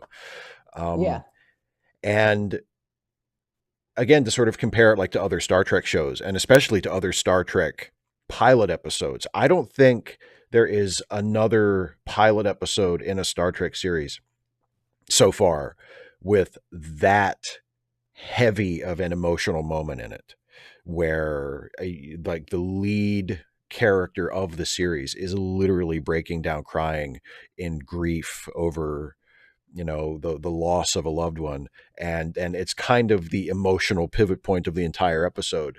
I don't know of any other, not at least not that I can recall. Like, I mean, the pilot episode of Voyager is actually really good, but there is not a heavy emotional moment anywhere close to that in that episode, and nor in any of the others that I can that I can recall off the top of my head. So it's really interesting that they chose to anchor the episode in such a dramatic, emotionally sort of heavy moment. Yeah. And I mean, it's really, I didn't find it. I didn't tear up. Well, no, I didn't tear up either, but I mean, just in terms of like the. Well, I think somebody in the chat said that they teared up at the previous one, when they were saying you exist here. Yeah. And then you said that the bigger moment comes later. And the one that gets me is, of course, there's music, so that helps. Empty chairs at empty tables, but the lyrics to it, there's a grief that can't be spoken. Mm-hmm. I mean, they're and the fact that it's almost like when you put words to it, that diminishes it somehow. The fact that he's able to break down and cry is actually progress, from a clinical standpoint. Because there's a numbness that's deeper than that, and I don't know if we really saw that. I don't know if that was written and or directed in here. That didn't. And again, we have the time skip there. Right. That, right. But yeah. Yeah, I don't know if he's necessarily playing numbness for Sisko. No, I don't. Like I said, I don't think we see that. But again, they're he may have moved through that in the part that wasn't part of the show. Right. Thank you for the super chat again, John. And I didn't see that comment on Facebook. I guess I just haven't checked my comments lately. But slacker. I am a terrible slacker. But as far as I know, I don't think it's firmly established, but I think it's strongly implied that the president of the Federation is not the commander-in-chief of Starfleet. But I could be wrong about that. And it's also possible that there are contradictory things on the shows because it's all made up. And so, and sometimes they may write it as though the president of the Federation is also the commander-in-chief of Starfleet, but I don't think that's the case usually. 255 AD, no, I did not tear up when I watched this as a 13-year-old. I tear up almost every time I watch The Visitor, which we won't get to for a while yet. But no, I did not tear up when I watched this as a 13-year-old. Spoilers. I didn't say why I teared up. Just that I did. I hate reading. And who knows? I mean, we may not even get to that part. You might tap out way before we get there. You might be like, okay, I'm done with the Deep Space Nine thing. We're not doing that anymore. So, because that's the beginning. So if I tap out, can I skip ahead and watch The Visitor and find out why you teared up? We can watch The Visitor whenever you want. Yeah. It just depends on, because I've already seen it. You are such, it is to watch through. Such a pushover. Just stick to your commitments, man.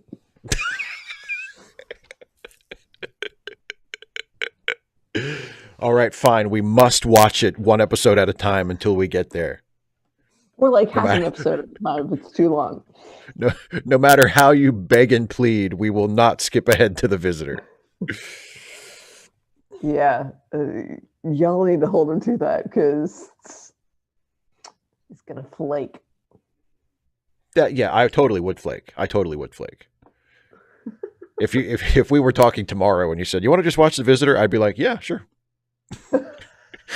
Like, I don't care. So. As an Oh, Random Geek is dissing your series, Steve. What did he say? He says, as an anime, presumably as in anime, there are some episodes you just should skip. The thing about, did Did you Go ever ahead. watch Revolutionary Girl Utena? Because let me tell you, the elephant episode, God, just it makes no. There's so much about that series that just does not really make all that much sense. It just you just have to accept it. But the elephant episode, oh my God, oh my God, it just takes that and just turns the dial up to 11, maybe even 12. I don't know. Oh, The thing about Deep Space Nine is like there are definitely episodes that you can skip, both in terms of like their importance to the overall story and because they're just not as good as other episodes. But like there really aren't that many episodes that I can think of that are like so in terms of like quality that are so bad that I would say you don't have you can skip it. Like you can skip it if you want, but you know. yes, yes, yes. I will say, when I was younger, everybody fangirled over Akio, but man, oh God, Toga. Oh, just such a just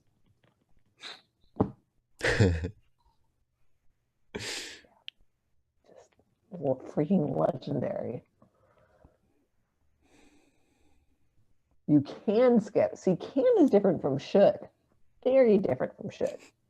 I also had a crush on Spike, but I mean, come on, who didn't? Maybe you. Did you watch anime? Well, you watched Voltron. I watched Voltron, and I watched. I mean, well, and I watched Cowboy Bebop, So did you have which a crush on Spike? sure, Spike's awesome. Spike's awesome. I love Cowboy Bebop. Yeah. Oh Um, God, there's so many things that I should. Oh. Loretta, I'm hard pressed to think of like a Deep Space Nine episode that I think is genuinely bad. I know Langley right after that says "Move Along Home." I don't think "Move Along Home" is that bad of an episode. I Yeah, honestly but he don't. just said it's the worst, like as in the worst of the series. And so I if like don't the even. entire, I mean, something has to be the worst episode of the series. Yeah, I think there's got to be worst episodes than Move Along Home. I think Move Along Home gets a bad rap because it's when that and Move Along Home is a first season episode, so we'll get to that relatively soon. I think it gets a bad rap because it's a very silly episode, and Oh I yeah, think Caitlin, maybe there is a lot of trauma in Ujna. Oh, lots. Oh God, yes, Spike. Oh yeah, not like Spike from Buffy. Nah, not so much. different Spike. Although his when he was on Angel and he's doing the narration, he's like, no, not the hair, never the hair. Yeah, yeah, yeah, That yeah, yeah. was great. Took a new drive again. Maybe they were. Maybe they were. They just I'm didn't just feel comfortable sharing it, I know, I or they weren't on know. live streams. Where they could hide from the students and maybe they won't find out ever. Oh my gosh. Yeah. Well, I'm not. I don't know. I don't know that I won't ever do a live stream from school because I'm not staying at school that late. That is for sure. But I've got my. So last year, everybody, we did. If you're familiar with the concept of superlatives, this is where the graduating class votes on like most likely to succeed, most flirtatious, best smile, most athletic, from among their classmates. And so at the end of the year, relatively recently, our faculty has started doing faculty superlatives. And so it does have things like most school spirit, but then it also has some weird ones, like and then some fun ones like friendliest, and they're all nice, and some of them are a little dorky depending on things that have gone on that year. Most likely to be quarantined Ah, probably yeah. will be one this year multiple times. Because we've had a few teachers who have unfortunately cycled through. Oh, Yeah. or yeah, most days on quarantine. But last year, I received, and so they're put on little paper plates. It's just done in marker on paper plates. Class. And last year, uh, it, I'm not entirely in favor of superlatives in general. Gosh, I don't like ranking students in general. I don't Yeah.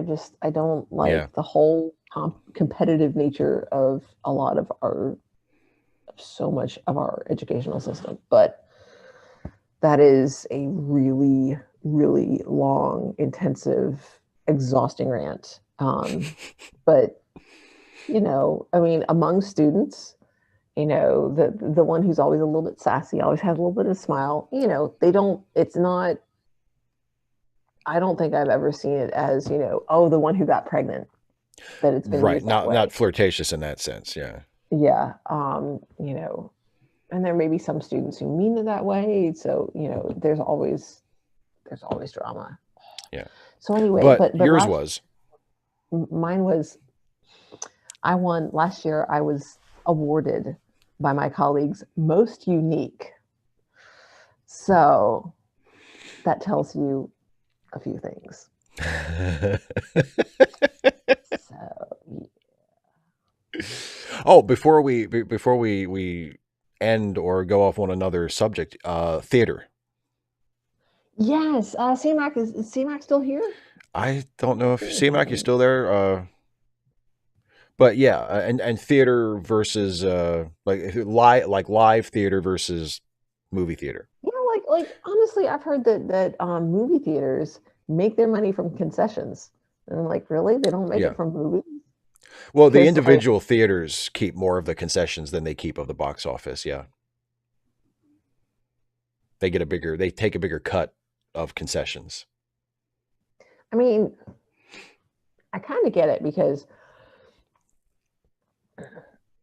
even given what movie theater prices are, like theater prices are generally higher, like for live theater.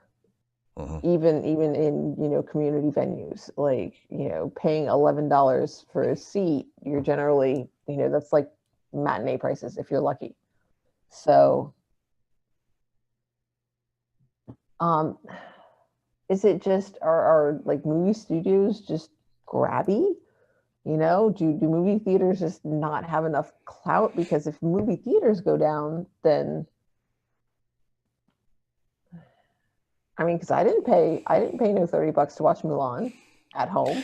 I'm not No. sure. I don't know. I don't know if Disney has released numbers about that. I'm not sure if anybody outside of the industry really knows how successful that was.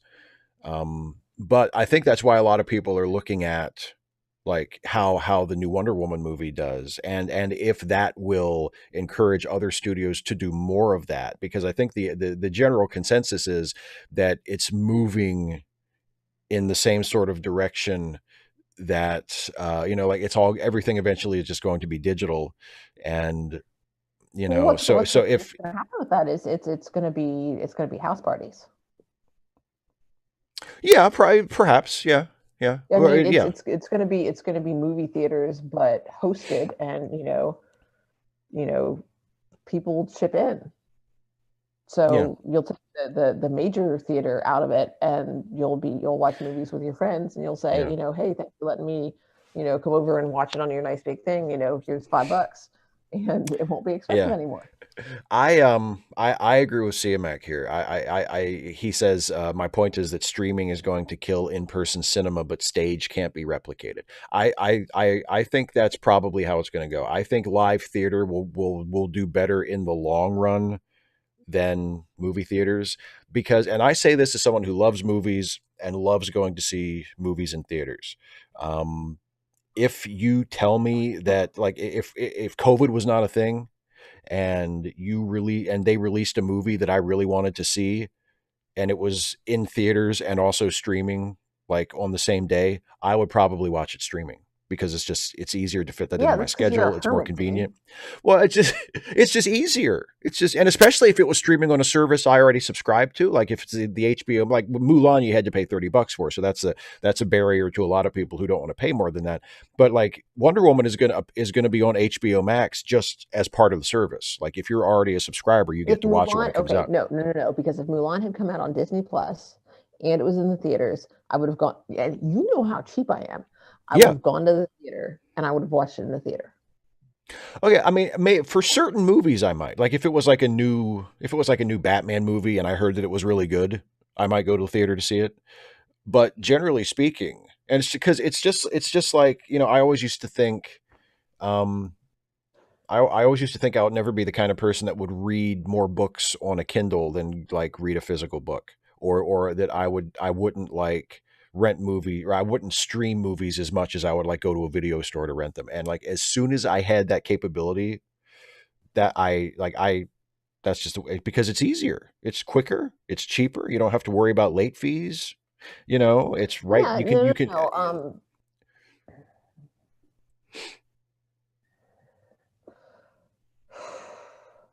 I'm fine with reading a book on a device, but I still prefer physical copies. But I'm in between. I still prefer Yeah. physical copies to reading on a device in general. Um, Mostly because the big thing for me, I like to read in the tub.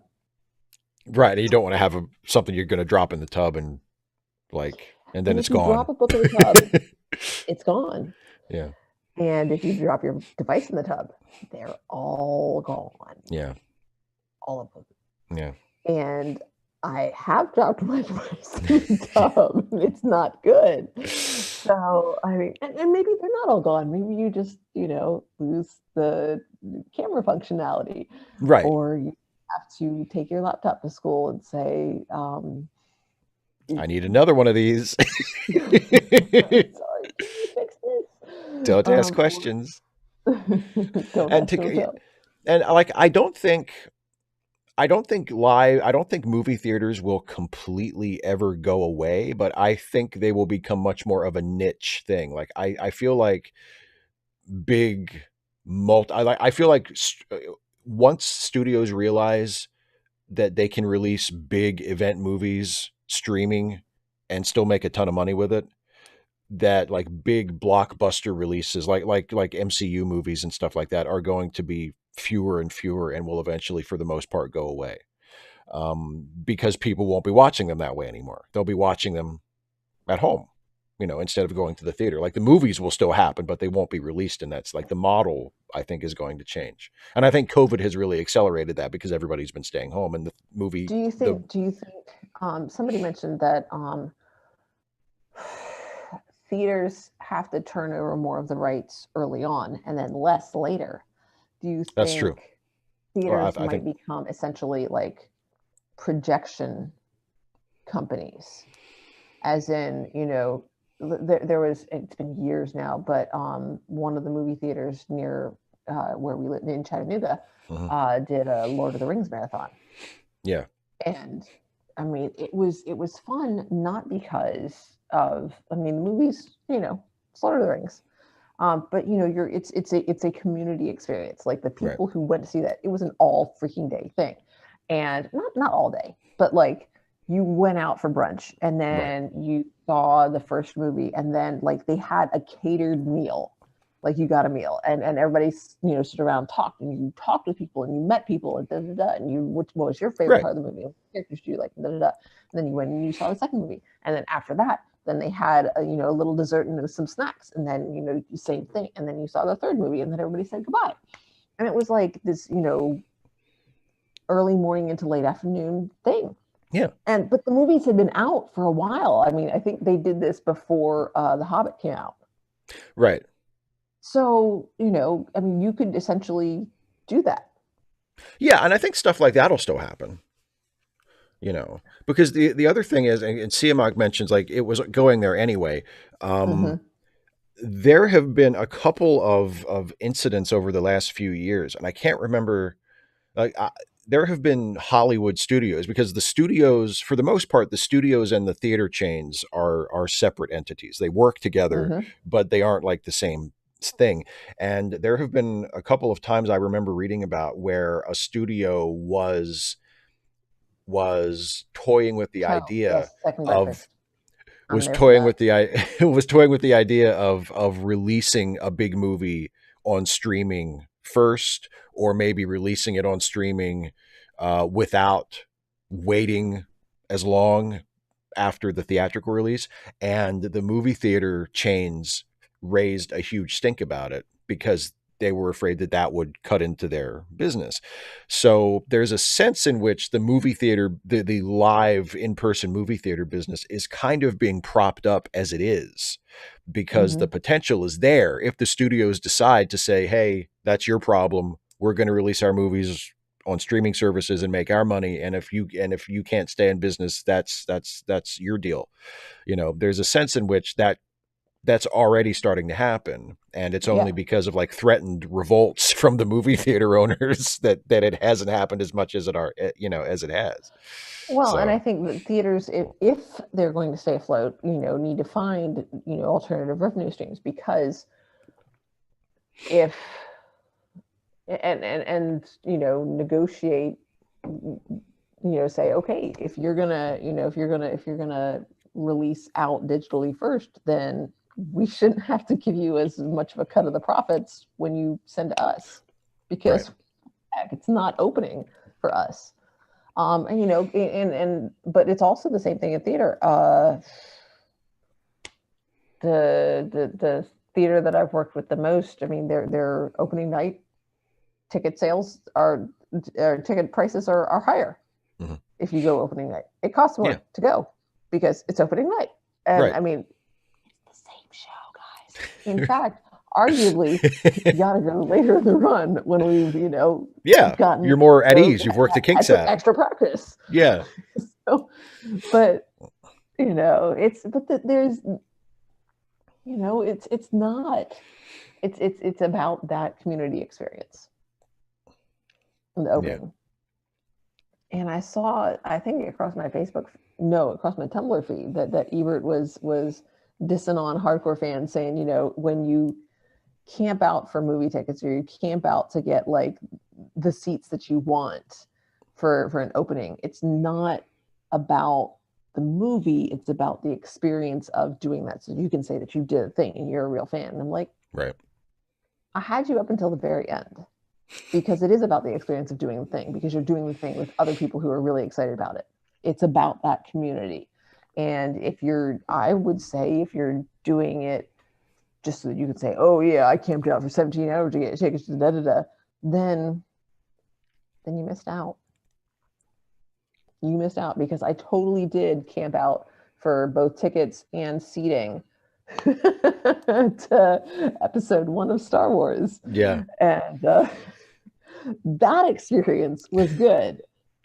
The movie absolutely my soul. Once the movie started. Once the movie started, it was okay. It was more when it continued Yeah. that it And got worse and worse and it worse. slowly started to dawn on you that this wasn't going to be a good movie. Like, Oh, I oh, was oh, so crushed. God, God. And when like there's like this burgeoning romance between them, and they look like they're like, he looks like he's half her age. yeah, And it's yeah. like, it's just, I mean, I teach students who are like her age, and the Mhm. idea of one of them developing or getting into a relationship with like a fifth grader is It's just, like a 10-year-old. Yeah, it's like a gross. third or fourth grader. Yeah. Oh, so no, please, God, no. Like, that's, I mean, there's a lot of stuff that's terrible about that, but that's it. That's what makes it. I can't stand the prequel trilogy, and it's because of that.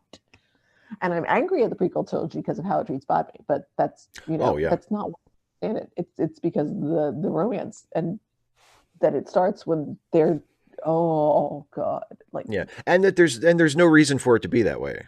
Like, There's no reason to make it Like, weird and when you gross. have Like, to change actors because he looks too young for the romance to work, maybe you shouldn't have written it that way in the first place. right.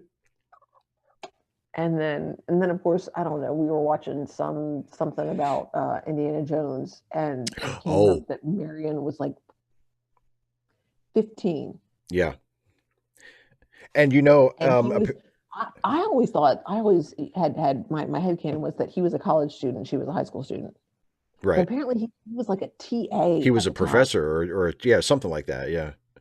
Well, and you know, What? did you ever read that originally Lucas wanted her to have been even younger and Spielberg kind of talked him out of it and was like, "What are you doing?"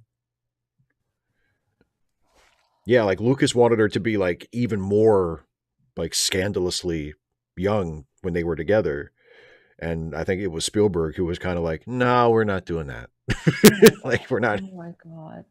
we're not giving Oh. Indiana Jones a creepy like pedophile backstory. We're just not doing that." I mean, You they know. did. They already, yeah, if she was that young they kind of did, but not, you know, I mean, Excuse, yeah. I think the term is a phoebophile. A fever, yeah, oh yes, of course, a fever. Oh God. Yeah, They but yeah. wanted it to be worse. Oh my God. But So, yeah, yeah. that was something that always bothered me. And it bothers me that she goes back to him because he's an asshole. Like, He kind of is, isn't he? Yeah. yeah, he really is. Like, I mean, I don't mind that she sleeps with him, but the idea that she's been pining for him this whole time, girl, move on. Oh God. Yeah, Kingdom of the Crystal Skull. Yeah. Just no. I want to acknowledge a couple of super chats and then we can wrap up if you want.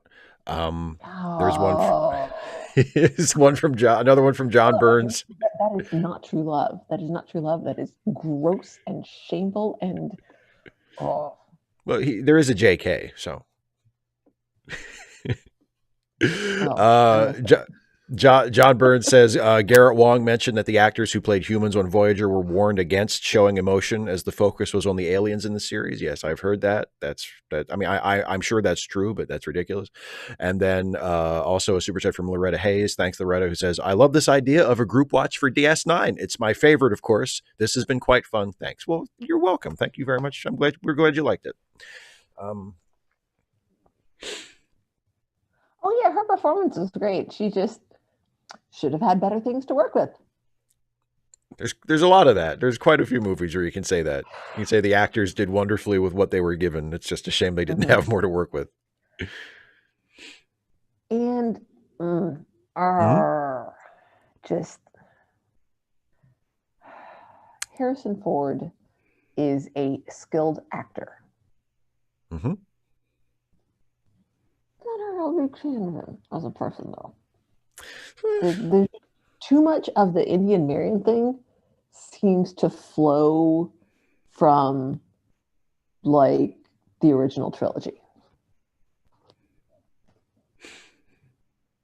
Yeah. Just, yeah, it's not cool. It's not.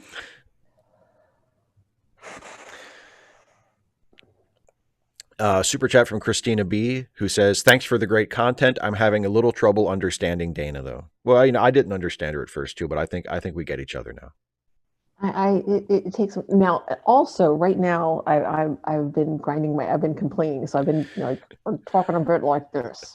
Yeah, that's true. You're not swearing. I'm not swearing. And it's taking a lot of mental capacity to be like, don't taking a lot swear. Of like jaw muscles. Apparently, you're tightly clenched. You're tightly clenched, which is hurting your ability to. Would it have been worse with? I don't know how their ages compare. Is Tom Selleck older than Harrison Ford? I don't know if Tom Selleck is older than Harry. I will look that up. Well, look that up because I've already got way too many tabs open. Yeah, I'm quite sure. Selleck is 75. I'm pretty sure Harrison Ford is older than that. Yes, Harrison Ford is 78. So no, Tom Selleck is younger than Harrison Ford. It's bedtime. It's past bedtime, baby. So what did we decide? Tom Selleck is 3 years younger. Oh. So didn't know. I know, neither did I. Had to look it up. Now I'm trying to picture Tom Selleck as Han Solo. It kind of works. Is it easier to picture him as Indy? Or is it like... Yes, definitely. But I can manage him as Han Solo. Still I got can, the mustache. yeah. Of course, he's got to have the mustache. The worst mistake he ever made was shaving off the mustache in like the 90s. I can't picture him without it, thankfully. He couldn't grow it back fast enough. Yeah, that's true. John Burns says Selleck was offered the part of Indy, but he couldn't do it because he was doing Magnum at the time. Yes, that's true. Yeah, but Padme knew him when he was like puny. Like when we had the bowl cut, okay? He had the bowl haircut. No, he is a Charles width. Yeah, of course. Tom Selleck without the mustache is not. I'm just on. This is just my laptop. That's it. That's all. It's what you got.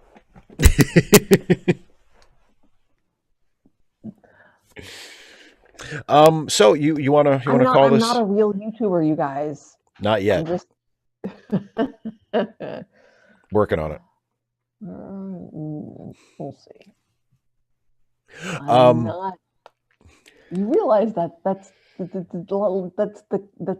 cut signal. Like, no, that means no. Like cut it out. Like don't mention it yet. Oh. Kind of blew that, didn't I? Was Selleck without the mustache when he was on Friends? I thought he had the mustache when he was on Friends. I didn't watch Friends all that much, honestly. I'm pretty sure he had the mustache when he was on Friends. Depressing, you know. Anyway, so shall we wrap up? We've been going for about 2 hours now, and we've long since finished the episode. Oh yeah. And you had a long day today, and you're going back out into the wilds of Disney World tomorrow. So no, I'm not. You're not? I'm not. You're not? I am. For the first time in my life. I'm That's right. Universal Studios. You're going to Universal Studios. Yes, that's right. That's exciting. That's exciting. All right. Well, well, hopefully it will be exciting. Hopefully it'll be a good thing. It'll be great. So yeah, thanks everybody for joining us. We will be back. Well, first of all, we'll be back on Friday to talk about Chapter 2 of The Dispossessed for our readaway series, which is going to be great. Did you read any of it today? I did. I was going to read it today, and I didn't have a chance to. Actually, I had a chance to. I just didn't. So I'll read it tomorrow. I was doing other stuff. I was doing other stuff. But yeah. So we'll be back. We'll be back on Friday for that, and then next week, a week from today, we'll be doing another Trek Reluctantly, and it will be part 2 of the Firefly pilot. So we'll see you for all of those and other things as well. So thanks everybody so much for watching, and we'll see you next time.